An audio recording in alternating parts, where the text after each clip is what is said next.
தனிப்பட்ட விமர்சனமோ விரோதமோ எதுவும் கிடையாது சார். தாராளமா வாங்க, இது ஜனநாயக நாடு, போட்டி போடுங்க, ஜெயிச்சு வாங்க. விஜய் ஜெயிச்சு வரணும் அப்படின்னு நாங்க வாழ்க்கிறோம். எம்எல்ஏவா வாங்க, எம்எல்ஏவா வந்து 5 வருஷம் அரசியல தயவு செஞ்சு கத்துக்கங்க, அந்த எக்ஸ்பீரியன்ஸை கெயின் பண்ணுங்க. அதுக்கப்புறம் நான் சிஎம் கேண்டிடேட் அப்படின்னு வந்து சொல்லுங்க. கண்டிப்பா உங்க மேல நம்பிக்கை இருக்குன்னா மக்கள் ஏற்று ஓட்டு போடுவாங்க.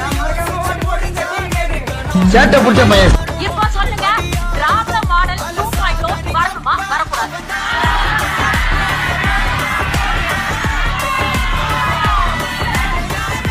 நன்றி டாக்டர் ஷர்மிளா அவர்களே, தேங்க்யூ.